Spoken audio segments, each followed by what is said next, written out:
The goalie situation down in Hershey. Next on Locked On Caps.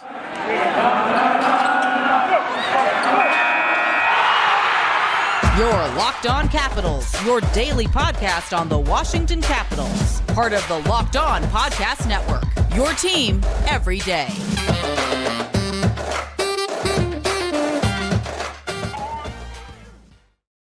Well, hello and welcome into this edition of Locked On Capitals. I'm so glad you decided to join me today. As always, this podcast is free and available on all the major platforms. And I want to thank you for making this your first listen or view of the day. Yes, this podcast is also available in video form, so head on over to YouTube and check it out. I'd also love to chat Capitals with you one-on-one. Join me on Subtext. There is more information in the show notes.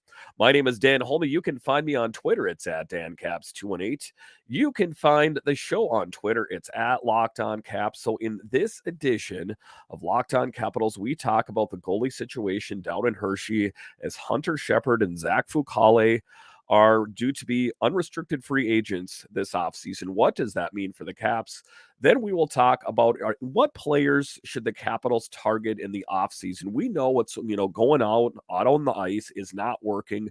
Is there someone out there that could help propel them over to the top? And then I'll talk to you about the latest on Caps prospect Henrik Rybinski. But just to get it going here, one of the things that we know about the Capitals is they always have a good pipeline of netminders. It's always been the case. You take a look at Braden Holtby, Philip Grubauer. There's been Michael Neuvirth. I mean, there's just been always so many great goalies that have kind of worked their way up through the organization there. So it's no different any now. The only difference now is an interesting problem, I guess you could say, is that what is going to happen with Zach Fucale and Hunter Shepard. They are both due for new deals at the end of this season. But do they have the potential person in the wings that they're waiting for? There's a report here that Mitchell Gibson signs with the Capitals. He is a prospect that has been kind of on the Caps radar here. The Daily Faceoff's Frank Seravalli is reporting that the Caps have signed a goaltender prospect Mitchell Gibson to a one-year deal. Gibson is also expected to sign an amateur tryout agreement with Hershey, which allows him to join the team this season. So it is a bit interesting. I almost wonder if they're just trying to have some added depth, or are they coming to terms with the fact that they know that either Fucale or Hunter Shepard is probably going to move on somewhere else. I guess it remains to be seen. But the one thing I do know about the Caps is they always have great goalie depth. On March 16th, ECAC Hockey announced its 1 year ends with Mitchell Gibson, second team all ECAC Hockey honorees. In addition, Gibson was one of 9 semifinalists for the Mike Richter Award as the nation's top goaltender, and one of 2 on that list from the ECAC Hockey. So it does seem like they have a good option there. I mean, you see his resume there and the accolades that are put in his direction. I ultimately do think he would make an excellent option for the Caps. As you know, you always have to have your eyes on the future. And we know that oftentimes goalies, the starting 2, one of them are injured, sometimes both in worst case scenarios. You saw that even come into focus earlier this season. When Darcy Kemper missed a good chunk of the month of December, they had Hunter Shepard call up. He didn't really get any opportunities up here, but he was the backup to Charlie Lindgren, and it's good that they have him. But you've seen that pay off in the past. I remember when Braden Holtby first rose to prominence, and all of a sudden, he was thrust into action kind of in a hurry when there was some indecision in the goaltender department for the Caps, and he came in here and just killed it. And I'll never forget it.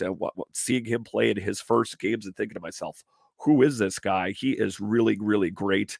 Of course, I heard his name down in Hershey, but to see that translate onto the big stage in Washington is impressive. Is it possible that Mitchell Gibson could be one of those type of players? A little history on him. In the 17-18 season, Gibson was recognized as the NAHL's goaltender and rookie of the year. It took home the title as the South Division MVP. He tied an NAHL record, posting 11 shutouts in one regular season and finished with an overall record, including playoffs of 31, 10, and 9 for the NAHL's Lone Star Brams. Gibson finished the regular season leading in the NAHL in goals against average 1.59 and save percentage 93.5, which were both the lowest numbers in the league since the 14-15 season, writes Novacap. So, wow, I know that we have Kemper and I know that we have Lindgren, but the future, and is it possible at some point that the Capitals, if they perceive one of these guys down in Hershey at some point, I'm not saying now, but maybe in the years to come, that, maybe once one of their contracts expires, maybe when Charlie Lindgren's contract expires, they have a viable option, or maybe they move on from the last year of their contract. I guess it remains to be seen, but rays of hope and down in the Hershey organization and the Stingrays for that matter. I do think that, the arrow's pointing up here. The 2020-21 season was complete wash for Gibson as a Harvard and many of the other Eastern teams scrapped the season in its entirety due to COVID. The 21-22 season saw Gibson return to action after 18 months of sitting idle due to the COVID pandemic. To Gibson's credit, it was very little time for him to find his groove. He would go 18-10-1 in 29 games. Gibson finished the season with a .918 save percentage, was the 24th best in the NCAA, and a 2.17 goals against average, which was the 14th best in the NCAA. And I'm not saying that I think that the Capitals should move on from someone like Hunter Shepard or a Zach Fucale. I'm just saying that they have their eyes to the future and they have options, shall we say, going forward. If for some reason Fucale or Shepard doesn't want or sign a new deal with this team, it gives them some flexibility, which is, one of the great things about the Capitals, as they've always had their eyes on the future as far as the goaltender market is concerned here. All right, so after the break here, we know what's going on out on the ice isn't working. What players should the Capitals target in the offseason? How could they help bolster this team? We'll talk about one of them next.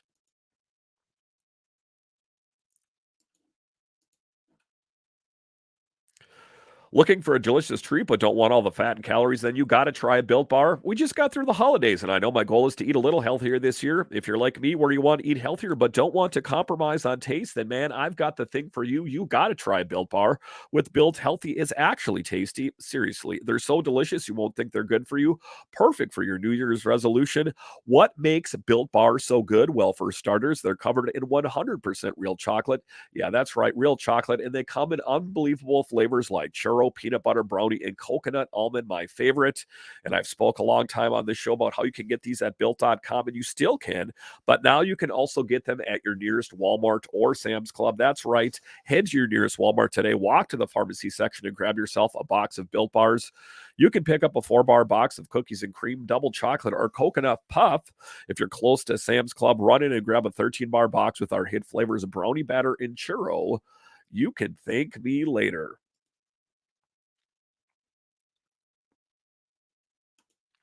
All right, welcome back into this edition of Locked On Capitals, Locked On Podcast Network, your team every day.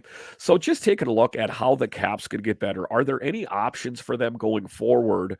And this was a piece here in the Hockey Writers. They were talking about an option as a free agent target. James van Riemsdyk. We are, quite aware of who Trevor van Riemsdyk is, but would James van Riemsdyk be a good option? The Caps will look for ways to improve going into next season, as they likely won't be making a deep playoff run this season. Their season was strong at times, but at the end of the day, their lack of consistency has them on the outside looking in with little time left in the season and a small chance of making the playoffs. The team should begin to focus on their goal going into free agency. And that's one of the things I talked about, is just not getting caught up in this failure phase. Like this team's failing, let's just concentrate on the failure. It's like brush your shoulders off and move on to the next one. The next one is planning for your second target, which is free agency, and who are you going to target? And talking in this piece here about if Van Riemsdyk would be a good option. Who is Van Riemsdyk and how does he benefit the Caps? Van Riemsdyk is a 33-year-old left shot winger from Middletown, New Jersey, currently playing for the Flyers. He was drafted second overall by the Flyers in 2007 NHL entry draft, but has moved a lot since then. He has played 930 games in the NHL, scoring 298 goals and adding 290 assists for 588 points, which comes out to 0.63 points per game. This season, he has scored 10 goals and added 16 assists for 26 points in 51 games. And I'm not saying that this is ultimately who I think. This is just who they're kind of throwing out there. I know this team wants to get younger and faster, and Van Riemsdyk kind of flies in the face of that. But you do need to sprinkle in some experience. And given the fact that we don't know who's going to come back, I know I spoke about in the last show that most everyone on the lineup is under new contracts. There could be trades out there. I see potentially Kuznetsov, then moving on from him. Same goes for Anthony Mantha, Connor Sherry, Irwin, those kind of things. So there might be some, positions moving around here a little bit. So it is an interesting thing. He played his junior year in the NCAA and the University of New Hampshire after being drafted out of the U.S. National Development Program. He spent 2 seasons where he played 67 games, scoring 28 goals and adding 46 assists and 74 points, just over a point per game. So I think that, he is an option. Again, I know that he doesn't necessarily fit the narrative of getting younger. The Caps would be conducting a retool this offseason to stay competitive during Ovechkin's last few seasons with the club before the franchise goes into rebuild mode. Van Riemsdyk, current contract has been labeled as an overpay, so he's very likely looking at a pay decrease after not maintaining his usual production and dealing with a few injuries this season. So again, I'm not crazy about it. This is just kind of fodder for talk in the offseason, the coming offseason, which we know is coming here soon. His $7 million cap hit will likely drop down to around $3 million on his next contract, which is very affordable. If I were the general manager, I'd be all over signing him to a 2 or 3 year deal at the $3 million mark. He's worth every penny. It'll be a huge part of the team's immediate future success, this story in the Hockey Writer. So an interesting thing, the question, would he be a viable option for the Caps? I guess I'm not 100% sold on that, just because I do know that this team does, in fact, want to get younger. And ultimately, do they have a potential player down in Hershey that can help bolster this team? I know that oftentimes we want to look outside of the organization. Like, is there someone better behind door number 2 or door number 3? I think that we should ultimately first look and see what we have in-house. We know that the Hershey Bears are killing it. It stands to reason that there's probably some pretty good talent down there as well, and I think that they should try to utilize some of that talent, or at least assess it. I know that we've seen Henrik Rybinski and Connor McMichael get their opportunities in the preseason and camp, summer camps, that kind of thing. But for whatever reason, they never are deemed as being good enough to make the big team. Will that change if there is a coaching change, which, there's more rumblings about that as time goes forward? We know that Peter Laviolette is reluctant to go younger, or it appears that he is. So is Barry Trotz. So it's interesting if they have a new coach potentially that is more apt to want to go with younger players. Maybe that would present more of an opportunity for someone like a LaPierre, a McMichael, or, what I've heard more rumblings out there as well is that Kuznetsov and Mantha have not been properly utilized, that maybe a new head coach could come in and utilize them in a better capacity. That's a pretty lofty thing to say, and maybe it's possible. I don't know. Look at what's going on out in Boston. Look what's going on in New York. 2 newer coaches this season on those respective teams kind of turned them around, for example. I mean, you looked at how the Bruins were kind of so-so for quite a while, and now they're just killing it, the best record in the NHL. So sometimes a head coach can make all the difference, and the proof is in the pudding. Like I said in yesterday's show, look at Barry Trotz came to here and helped the Capitals get over that hump. The hump which I speak of is winning a Stanley Cup. So it is an interesting thing to consider going forward, and ultimately what direction do the Caps go in. All right, so after the break here, we will talk about a Caps prospect. Henrik Rybinski seems to be a really good option for the Capitals, maybe not in the next year or two, but in the future. Let's talk about him a little bit more after the break.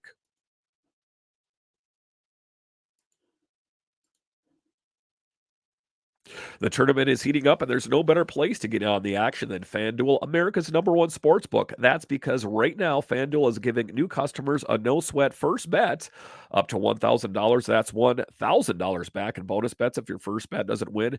Just go to FanDuel.com/locked on and sign up today to claim your no-sweat first bet. Then you can wager on everything from the money line to point spreads to which team will be cutting down the net, all on an app that's safe, secure, and super easy to use. So don't miss your shot to get a no sweat first bet up to $1,000 when you join FanDuel today. Just go to fanduel.com/locked on to sign up.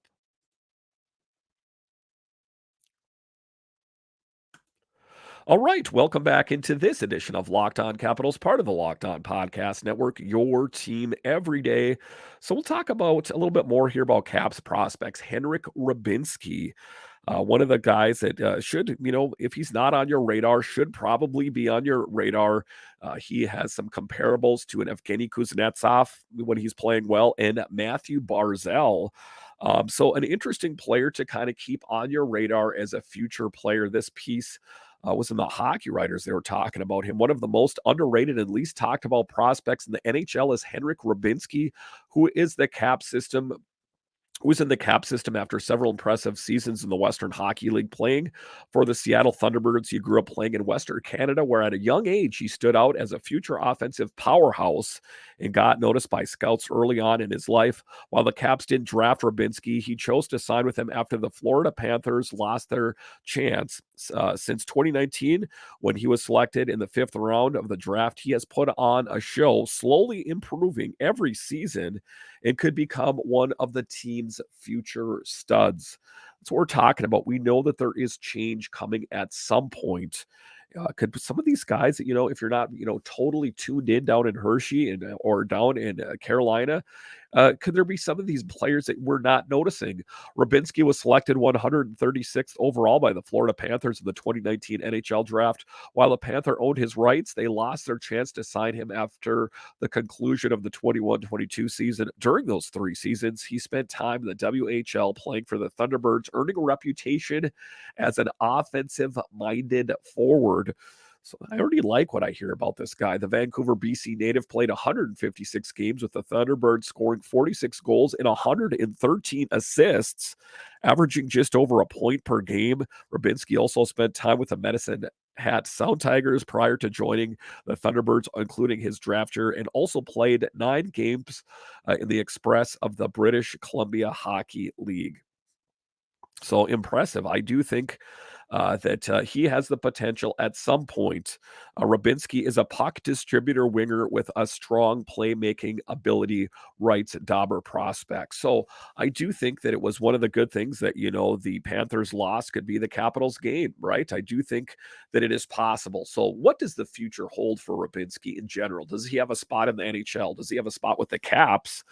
While Rybinski is very, very likely a couple seasons away from making an impact at the NHL level, the Caps wouldn't have signed him if they didn't plan on having a spot for him. He's drawn comparisons to Kuznetsov as a playmaker with a pass-first mindset, but also been compared to Matthew Barzal. While these aren't direct comparisons and should be used as such, his style of play is similar to both those players. So I do think that those are good comparables. Again, we don't know if it's going to be the right option, but we do know that we have to have our eyes on the future because there is going to be change coming at some point, a small incremental change, but even bigger change after Ovi leaves, in my assessment. So it's good to have a lot of options out there. His only weakness are the defensive side of the game and his slight lack of physicality, but that's to be expected in a young player like him. With a couple more seasons of fine-tuning his game, he could turn into a top-9 forward. His deception is impressive, and if he can find more confidence in his shot, he could become a real goal-scoring threat. I think he has a bright future as long as he's able to prove his physicality and speed. Those are all things that can be worked on. Some of the common traits as younger hockey players. Sometimes you don't have all the aspects of your game, ready to go right away. So I do think that he is a viable option for the Caps. A bigger frame out there could potentially have a role on this team. We know that there's going to be questions that need to be answered within the next coming years. Most notably, what are we finally going to do with LaPierre and Connor McMichael? They are the 2 names and oftentimes revered as the crown jewels in the Washington Capitals organization.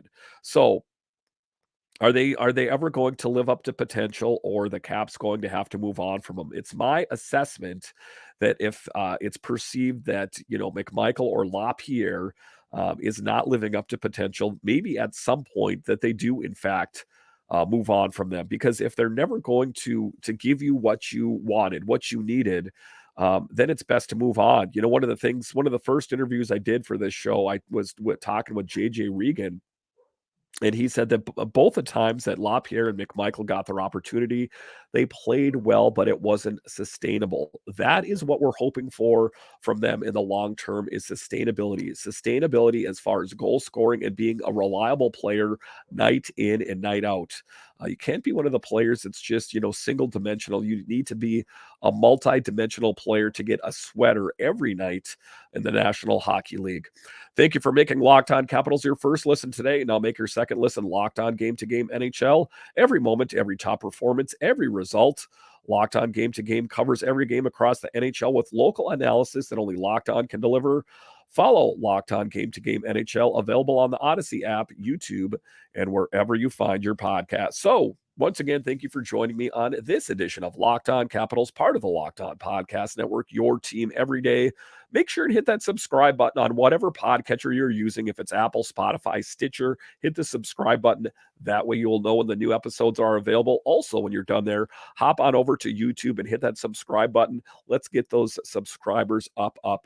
And I have you guys to thank. My name is Dan Holme, and I'll talk to you again next time.